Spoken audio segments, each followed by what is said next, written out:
கச்சத்தீவை மீட்பது பத்தியான ஒரு தலைவரோட பேச்சு இந்தியாவை தாண்டி இலங்கை வரை எதிரொலிச்சிருக்கு. பதில் சொல்லிதான் ஆகணுங்கிற கட்டாயம் இலங்கை அரசுக்கு வந்திருக்குன்னா அதுக்கு காரணம் மதுரை மாநாட்டுல தலைவர் விஜய் அவர்களோட பேச்சு தான். நம்ம தமிழ்நாட்டு மீனவர்கள் கிட்டத்தட்ட ஒரு 800 பேருக்கு மேல இலங்கை கடற்படையால தாக்கி அழிக்கப்பட்டிருக்காங்க. அதை கண்டிக்கிறதுக்காக உங்களை பெருசா எதுவும் செய்ய சொல்லல, சின்னதா ஒண்ணே ஒண்ணு மட்டும் செஞ்சு கொடுங்க. இனிமேலாச்சும் எங்களுடைய மீனவர்கள் பாதுகாப்பா இருக்கிறதுக்காக இந்த கச்சத்தீவை இலங்கை கிட்ட இருந்து மீட்டு கொடுத்துருங்க, அது போதும்.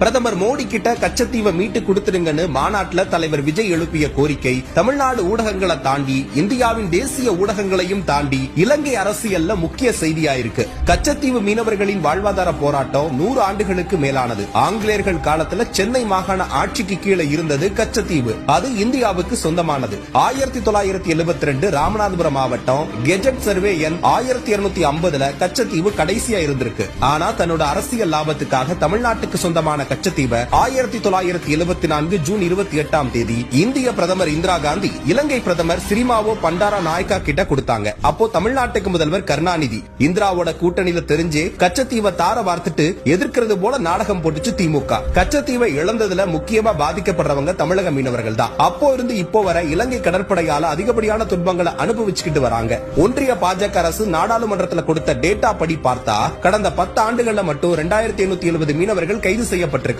454 படகுகள் பறிமுதல் செய்யப்பட்டிருக்கு. 104 மீனவர்கள் தாக்கப்பட்டிருக்காங்க. அது இல்லாம தினம் தாக்குதல்கள் நடந்துட்டு தான் இருக்கு. ஒவ்வொரு முறை தேர்தல் வரும்போதும் மீனவர்கள் வாக்குகளை வாங்கணும்னு எல்லா கட்சிக்காரர்களும் கச்சத்தீவு மீட்கப்படும், கண்ணீர் துடைக்கப்படும் வெற்று வாக்குறுதிகள் மட்டும் கொடுக்கறாங்க. ஆளும் அமைச்சர்கள் ஒன்றியத்திற்கு கடுதாசி போடுறதோட நிறுத்திக்கிறாங்க.